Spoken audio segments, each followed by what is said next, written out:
pasando al mundo entero en este mismo instante.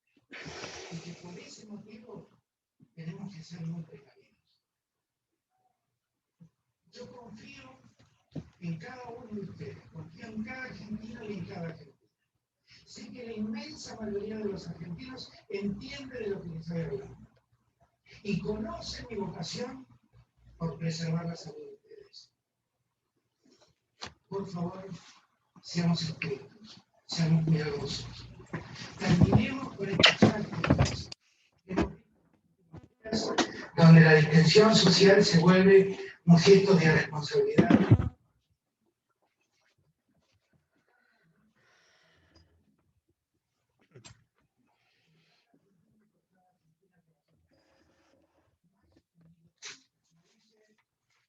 El Papa Francisco, nadie se salva solo. Necesitamos aplausos. Gracias a todos.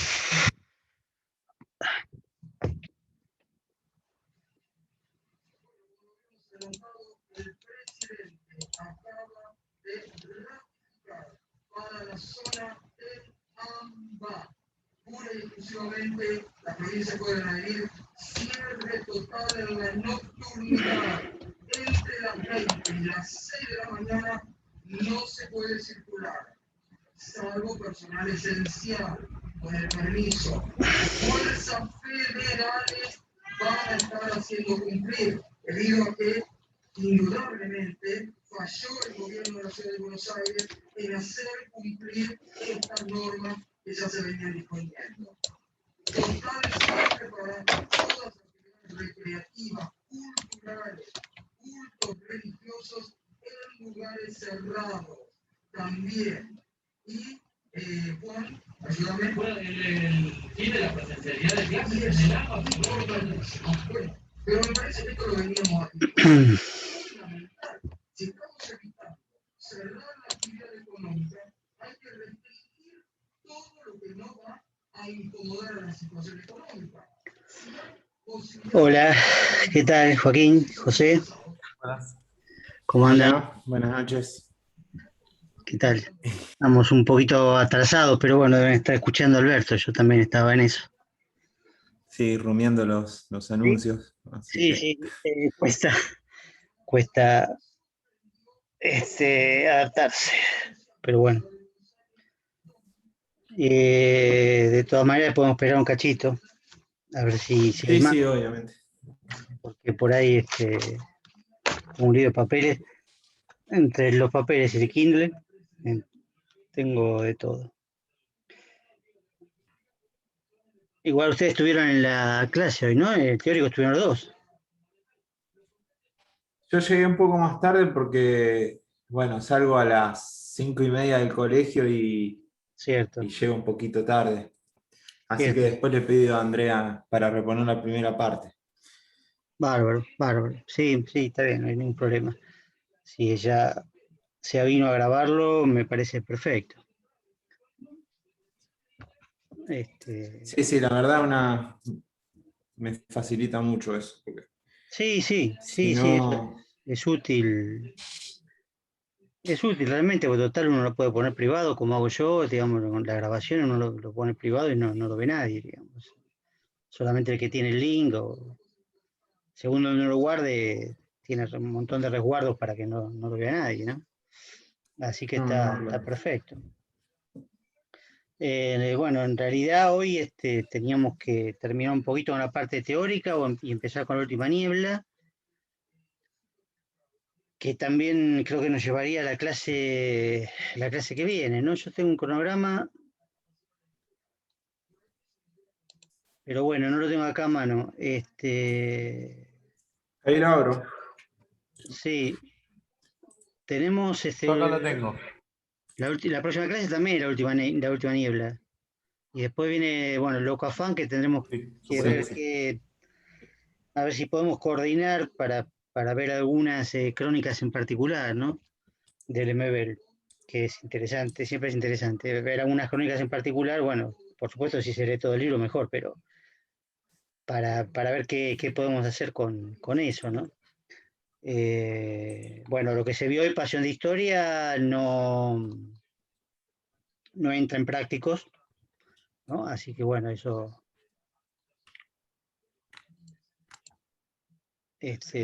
por ahora lo descartamos, ¿no? Viene el MB y después viene Impuesto a la Carne, si no me equivoco. Esa novela un poquito más larga, ¿no? Una novela un poco más densa, quizás, de las que estamos viendo hasta ahora. Pero bueno, de eso depende. Depende de cada uno, es muy buena. Impuesto a la Carne es realmente una cosa muy, muy impresionante. No sé, ¿ustedes tienen alguna pregunta o quieran consultar primero, qué sé yo, para ir entrando en tema? Porque yo quería hablar algo de Rita Segato, yo creo que alguno de ustedes lo leyó, el texto de Segato, justamente, y justo hoy yo pensé que no lo iba a hacer, pero Andrea mencionó algunas cosas importantes que, bueno, justamente eran las que yo quería decir, pero de todas maneras alguna cosa hay que me gustaría ver del libro de Segato, de los 2 capítulos que en principio habría que ver, ¿no? El que se llama igual que el libro, las estructuras elementales de la violencia, y el último, el capítulo 9, que es muy breve, es una recapitulación. Y bueno, eso quería ver algunas cosas porque son interesantes y tienen alguna, qué sé yo, alguna importancia para ciertas cuestiones políticas y cosas que han pasado recientemente. Entonces, bueno.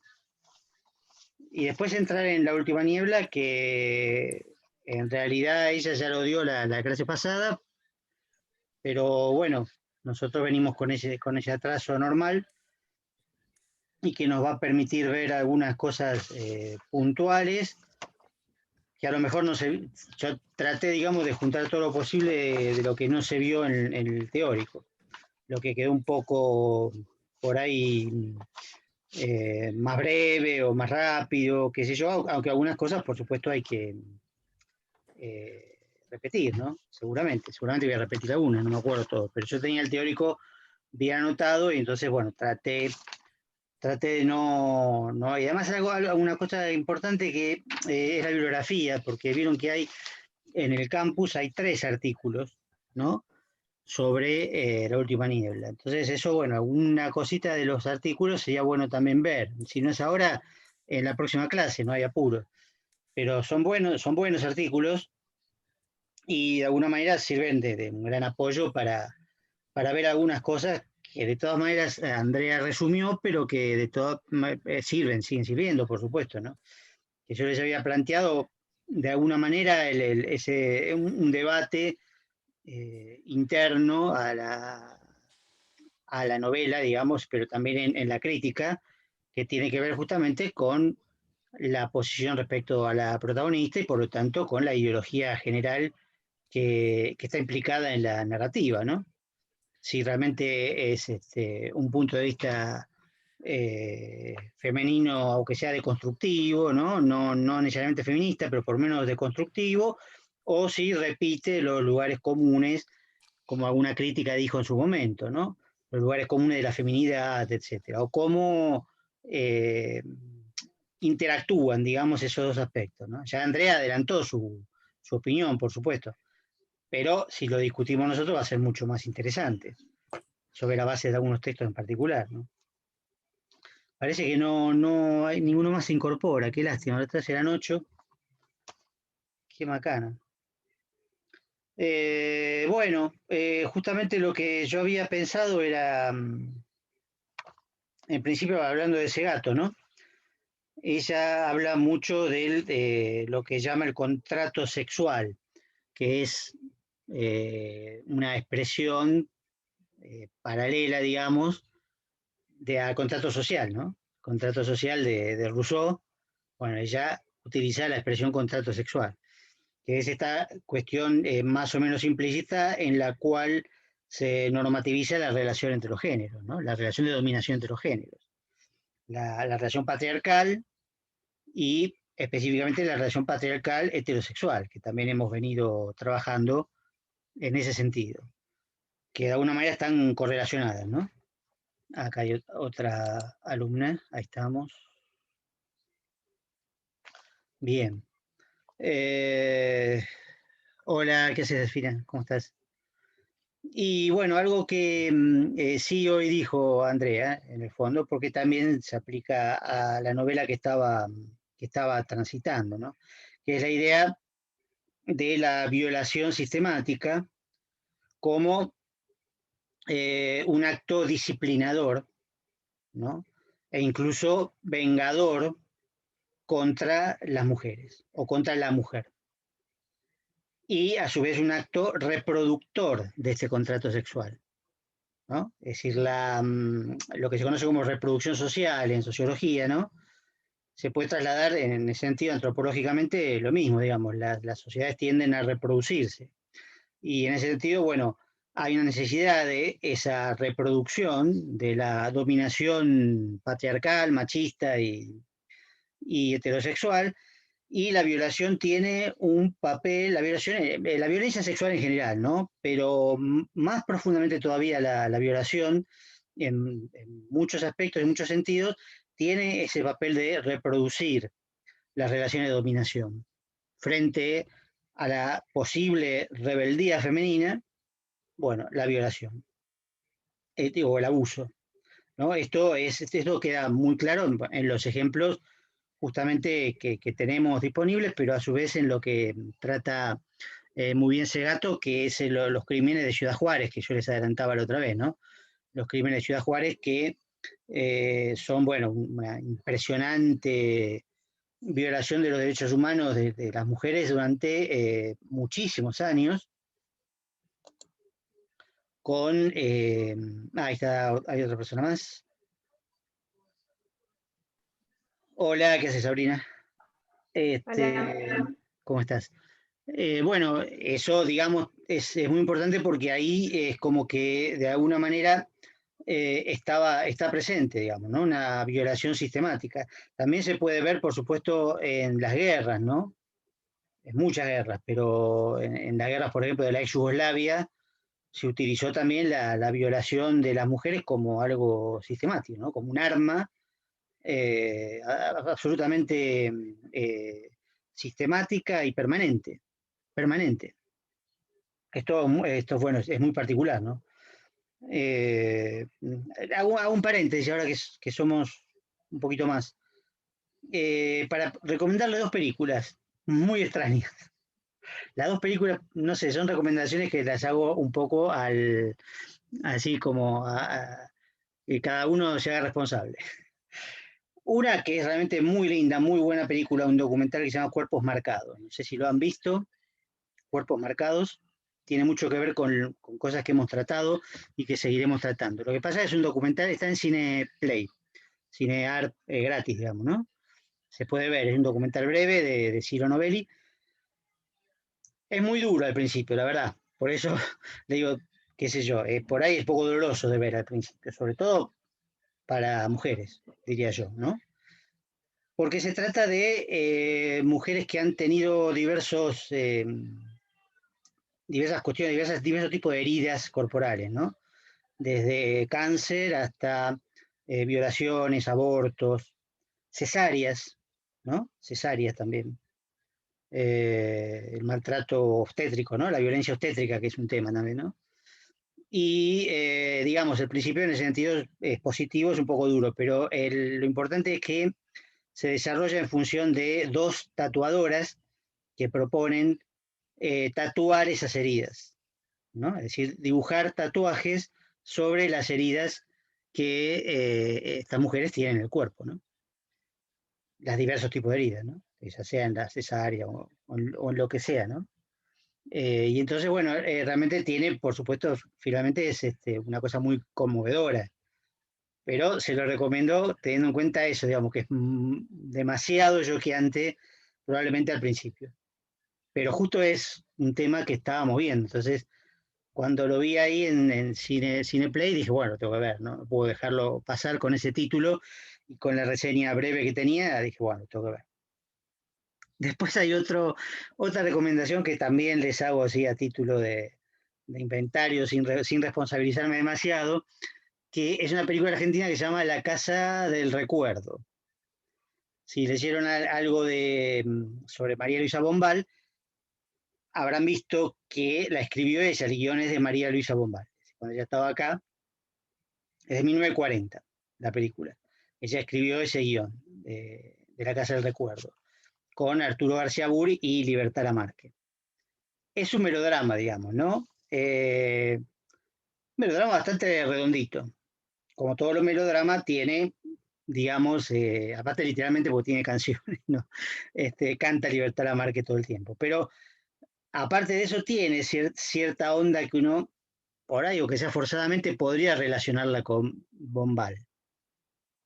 La protagonista no es una mujer liberada, precisamente, pero sí es una hija natural, típico de los melodramas, ¿no? Una hija natural, cuya madre, digamos, no se casó, tiene un amante que es una persona de alta sociedad, bueno, y ella entonces hereda ciertas, un problema mental, digamos, que en realidad es una forma de histeria, por decirlo así, ¿no? Como hemos visto la clase pasada, comentó Andrea la etimología de la palabra histeria, ¿no? Tiene una forma de histeria, una forma de locura, que, bueno, ahí hay cierta simbología erótica involucrada, ¿no?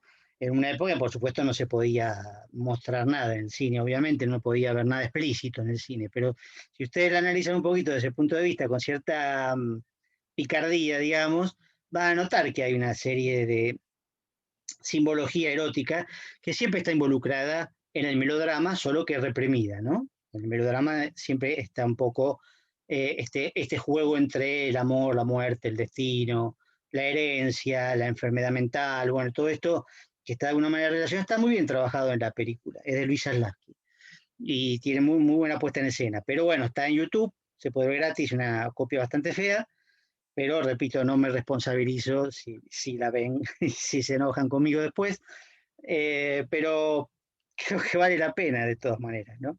Una época particular del cine, estaba muy bien hecha, pero bueno, qué sé yo, como la escribía María Luisa Bombal, es interesante, ¿no? En ese sentido. Bueno, cierro paréntesis en las recomendaciones cinematográficas de hoy, porque, bueno, nada más que eso, no quería olvidarme porque no lo anoté en ningún lado en particular, ¿no? Volvemos entonces a la función del violador, del hombre violador como moralizador, es decir, es aquel que porta de alguna manera la norma, el mandato moral sobre la mujer libre o liberada, ¿no? Y esa mujer libre, por contraposición, castra al hombre, digamos, ¿no? Y por lo tanto el hombre se venga en ella. Eso es un poco lo que dice Segato respecto de lo que llama la cultura de la violación, ¿no? Que es algo que existe, por supuesto, y está plenamente vigente. Eso por un lado. Por otro lado, bueno, los dos ejes figuran en el capítulo 9, ¿no? Los dos ejes que hoy contaba, en realidad lo contó Andrea, ¿no? El eje horizontal, que era alianza y competición entre pares, en este caso entre hombres, ¿no? Donde también la violación, el abuso, la violencia contra la mujer es justamente una especie de competencia, de ganancia, de búsqueda de trofeos y de iniciación incluso también. Eso es algo que probablemente en Ciudad Juárez se pueda ver, ¿no? Las pandillas, ¿no? Las maras, los grupos ligados al narcotráfico, ¿no? Sobre todo de jóvenes, muchas veces se inician mediante este tipo de actos violentos o abusivos, ¿no? Contra mujeres, preferentemente, por supuesto, jóvenes, indefensas, etc. La violación en manada, por ejemplo, que es típica. Y eso configura un acto de iniciación. Aquel que no sea capaz de hacerlo o que no quiera hacerlo, por supuesto, no entraría en el grupo, digamos, no merecería estar en el grupo, e incluso puede ser también en algún caso ajusticiado, digamos, depende del tipo de grupo y su nivel de peligro, ¿no? Si uno toma muchos casos de los que conocemos, digamos, de rugbyers o de otro tipo de grupos violentos, ahí es evidente la hermandad masculina que se forma, en donde, bueno, no se puede quedar afuera. uno tiene que hacer lo que hacen todos, ¿no? Pero bueno, quizás el castigo sea solamente ser relegado, ser considerado, bueno, homosexual, digamos, qué sé yo, por decirlo así, ¿no? Y quedar fuera del grupo. Pero posiblemente en el caso de las pandillas o de las maras o de los narcotraficantes, en ese caso, bueno, obviamente es muy difícil salirse, ¿no? Una vez que uno intenta entrar, la iniciación puede pasar por eso, ¿no? Es decir, matar, que puede ser matar a otro hombre también, por supuesto, matar a un enemigo, a un policía o a lo que sea, o a un miembro de otra banda, eso también es una iniciación, pero el tema de la violación también está dada permanentemente como una exigencia para estos grupos, ¿no? Y después el eje vertical, que es el eje de la dominación, ¿no? Por supuesto, el eje de la expropiación o apropiación de los cuerpos por parte del dominante al dominado. Que estos ejes, obviamente, Segato pone el énfasis, el acento en el caso de lo masculino y lo femenino, hombre-mujer, pero que también se pueden aplicar a lo interseccional, digamos, otras formas de dominación que funcionan de la misma manera, ¿no? Es decir, dominaciones étnicas o dominación de clase, por supuesto, que son las más clásicas, ¿no? Pero todo tipo de dominación puede darse. Y también la dominación heterosexual, que no se da solo sobre la mujer, sino que se da también sobre el homosexual. Entonces también ahí hay una relación de apropiación, de expropiación, de posible violación también, etcétera, ¿no? Esta interseccionalidad constituye a veces un conflicto bastante grande, ¿no? Segato, eso me interesaba apuntar en esto, ¿no? El tema de las mujeres indígenas, ¿no?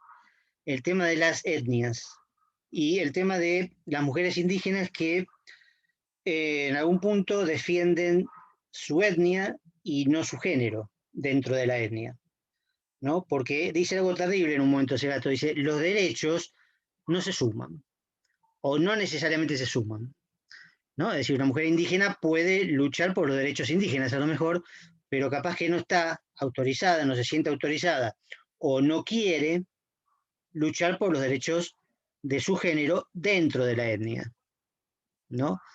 Y esto constituye una tensión bastante grande entre lo étnico y lo genérico, ¿no? En ese sentido, quería traer a colación, justamente, ustedes lo habrán seguramente percibido porque fue hace poco, lo habrán vivenciado porque fue hace poco, que fue cuando hubo el golpe en Bolivia, ¿no? Cuando hubo el golpe en Bolivia y la destitución de Evo Morales, que Rita Segato tuvo una actitud de crítica, no solo ella, ¿no? De crítica hacia Evo Morales.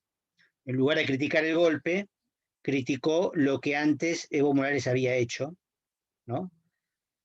Y eso es coherente con su posición, igual hizo también Silvia Rivera Cusicanqui, lo mismo, ¿no? Porque en realidad son años de oposición a Evo Morales.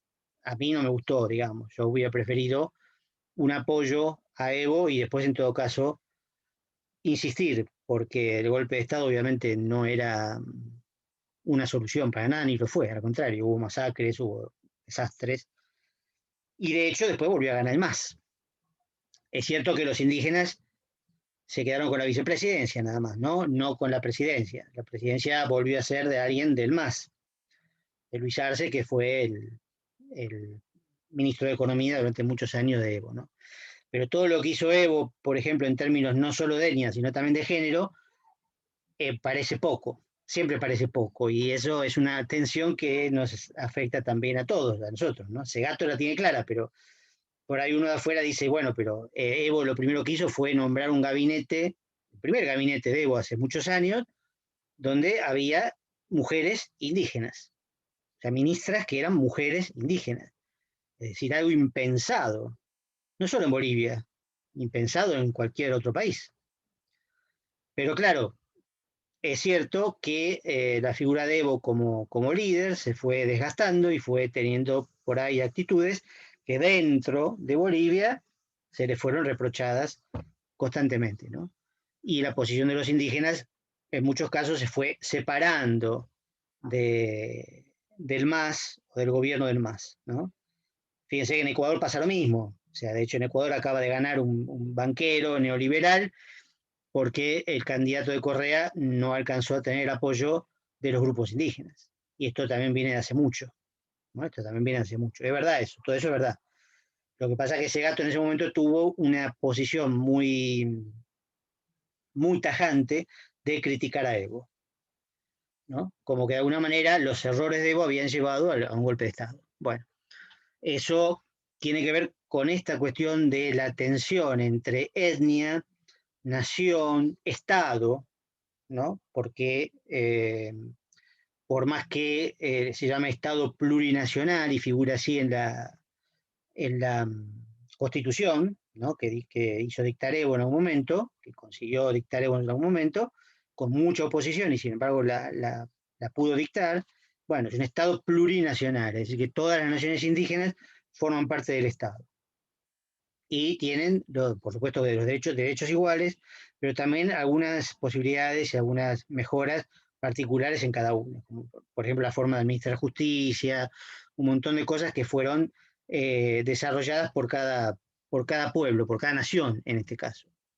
Pero bueno, estas teóricas como Segato o como Silvia Rivera están en contra de la noción de Estado. Ya habíamos hablado un poco en la clase pasada de que el Estado no es tan fácil de aceptar, ¿no? La noción de Estado. Eh, para este tipo de teóricas y por ahí para la mayoría, ¿no? Con influencia, que tiene influencia, bueno, de Foucault, de Derrida, de Agamben, sobre todo, pero también de pensadores indígenas, ¿no? De pensadores indígenas, como el caso de Felipe Quispe, por decir uno, ¿no? Que murió, falleció hace poco, pero Felipe Quispe, en realidad, él decía que Bolivia tenía que ser una nación solamente indígena, no plurinacional, es decir, que había que excluir a los blancos. Una posición extrema que en la realidad era imposible de llevar a cabo. Pero eso separó a Felipe Quispe de Evo Morales durante muchos años. Y también a muchos grupos indígenas que opinaban lo mismo, ¿no? Entonces esta tensión está siempre presente. Pero dentro, a su vez, de los grupos indígenas está la postura de las mujeres, la situación de las mujeres, que, bueno, tienen también una situación de relativa dominación, como en todos los casos, ¿no? Entonces, ¿qué pasa ahí? Bueno, Segato pone el acento en la dominación masculina, tanto sea del amo principal, que es Evo, como de los hombres que representan a cada etnia, ¿no? Y que subordina a las mujeres de todas maneras.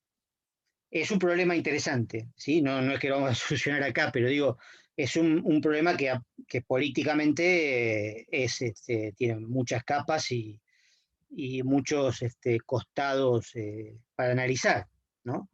Pero bueno, yo leyendo este libro y estos artículos en particular de Segato, enseguida asocié con ese tema, cuando ella habla de la tensión etnia, nación y Estado, enseguida me acordé del tema de Bolivia y de su postura en ese momento, ¿no? Que fue muy criticada por otra parte, ¿no? Pero que responde a toda una trayectoria de alguna manera. Yo, insisto, no estuve de acuerdo en ese momento, no estoy de acuerdo tampoco ahora. No sé si ella después, bueno, ella lo fue matizando un poco después, pero bueno, digamos, no importa. Eso hay que buscarlo, hay que leer los textos y profundizar en todo caso los textos del momento, no en estos que son anteriores. Pero justamente como son anteriores, constituyen un poco el fundamento de los otros, ¿no?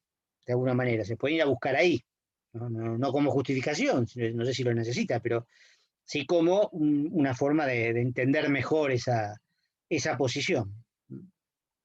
Y algo, recién decíamos un poquito del sistema, no sé, el sistema se tiene que reproducir, ¿sí? Toda sociedad se reproduce, o tiende a reproducirse, pero al mismo tiempo no se reproduce de manera automática, dice Segato, es decir, necesita acciones concretas, que son las acciones que recién manifestábamos, ¿no? La acción de opresión, de dominación, de coacción, es algo permanente, es algo que tiene que hacerse constantemente, no se puede aflojar, porque si no los puntos de resistencia van ganando terreno, ¿no? Cosa que pasa también, por supuesto. Ahí tendríamos que preguntarnos cómo se cambia. Eso se pregunta ese gato en un momento dado. Está bien, la sociedad es así, pero entonces, ¿qué pasa? No hay posibilidad de cambiar, ¿no?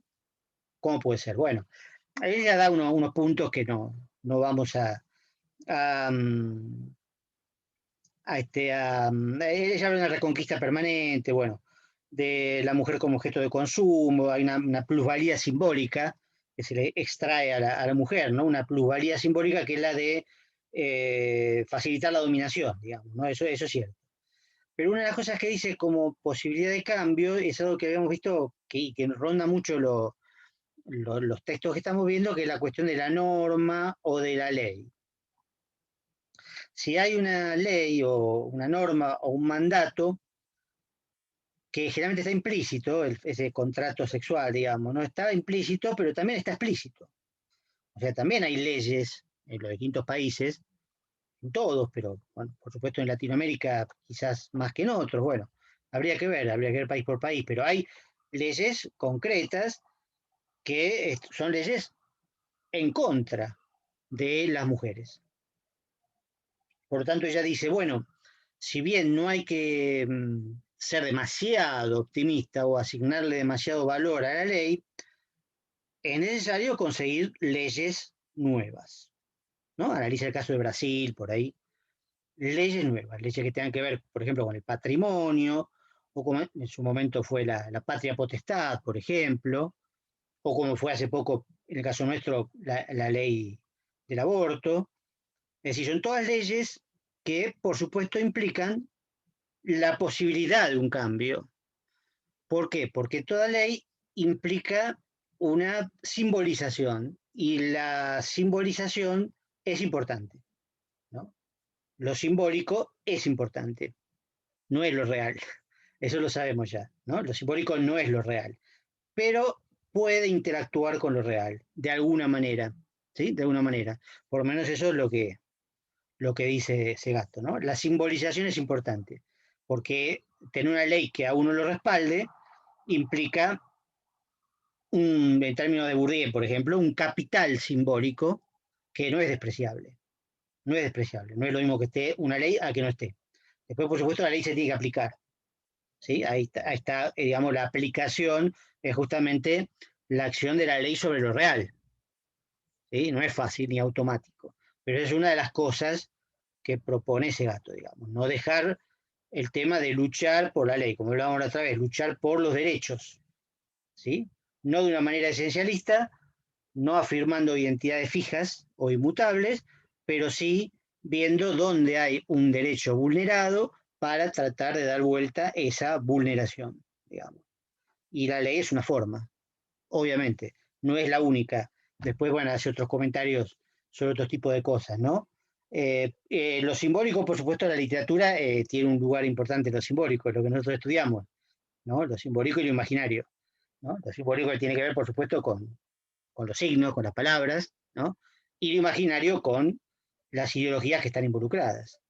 Entonces, en ese sentido, bueno, también es importante la literatura, tiene un lugar en eso, en la lucha ideológica, en la lucha simbólica, en la lucha por el sentido, ¿no? Eso también es interesante tenerlo en cuenta, sin exagerar, por supuesto, la importancia de la literatura en un continente que todavía es en gran medida analfabeto, o los libros llegan a muy pocas personas, etc. O también, bueno, por supuesto, tenemos el problema de las lenguas originarias y las literaturas hechas en esas lenguas, como vamos a ver en algún momento la poesía mapuche, si llegamos, donde, bueno, hay un problema de incomunicación, evidentemente. Ya a esta altura es abundante la literatura en lenguas indígenas, ¿sí? Pero ¿qué pasa? La circulación está restringida a esas naciones, a esos pueblos, ¿sí? Si no tienen que hay que traducirlas, estamos en lo mismo de siempre. Si se traducen al castellano, bueno, estamos en lo mismo de siempre, la lengua del imperio.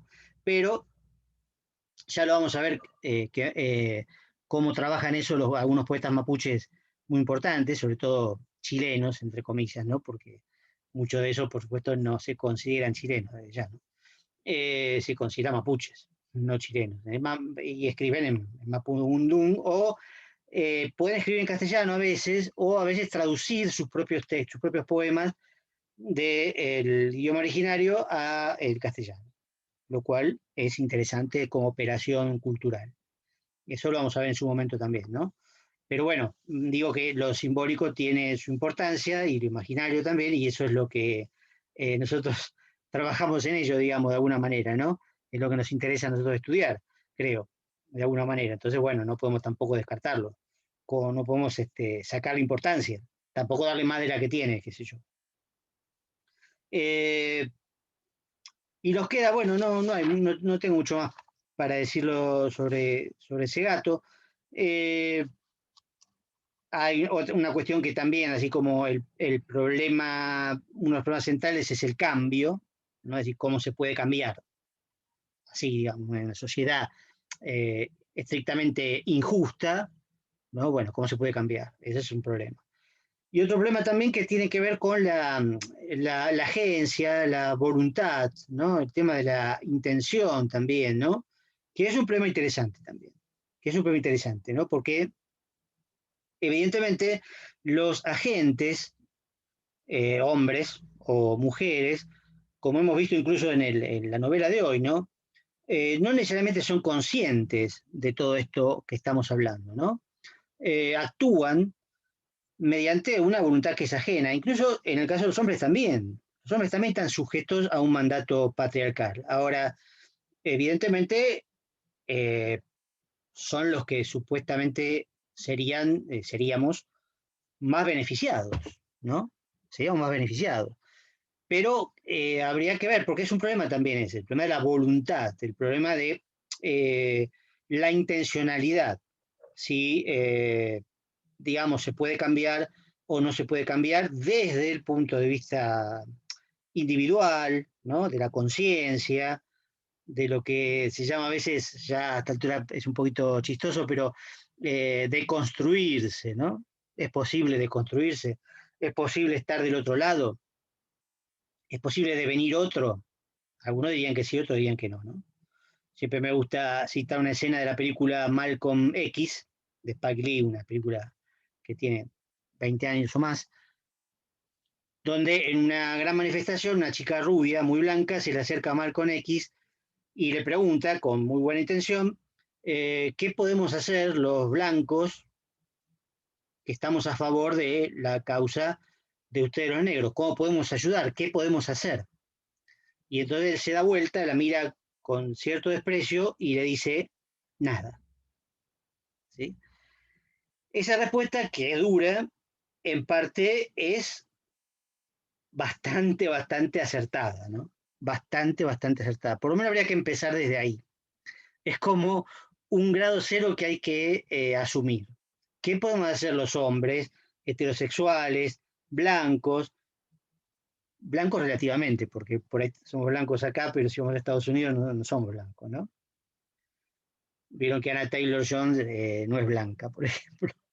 En Estados Unidos no es blanca, es de color y es transparente, o sea, pero bueno, es de color porque es latina y tiene la piel transparente prácticamente. Bueno, nosotros somos blancos acá, pero no somos blancos allá. Bueno, ¿qué podemos hacer los hombres heterosexuales o cis heterosexuales, etcétera, para ayudar a todos los otros, ¿no? Pues la primera respuesta es nada. A partir de ahí, con mucha humildad, podríamos ir retomando a ver qué es lo que se puede hacer. ¿Sí? ¿Qué es lo que se puede hacer? Pensar en cómo se construyen las identidades, etc. Bueno, creo que ahora se va a cortar en cualquier momento y retomamos con el mismo link, pero ya entramos, piensen un poquito si quieren, tengan una pregunta sobre esto, y si no empezamos con la novela, o retomamos con la novela de María Elisa Bombal, ¿no? Que también trata sobre estas cosas, ¿no? Pero de una manera poco particular, ¿no? Sí, nos puede gustar o no, pero bueno, tiene lo suyo, ¿no? Si me hacen una pregunta, por ahí la terminan de hacer, no estoy seguro, porque son 40 minutos, 13, 14, 15, creo que se corta. Pero piénsenla, aunque sea anótenla, así queda algo. Yo tengo mi Kindle acá, pero se me va cada rato.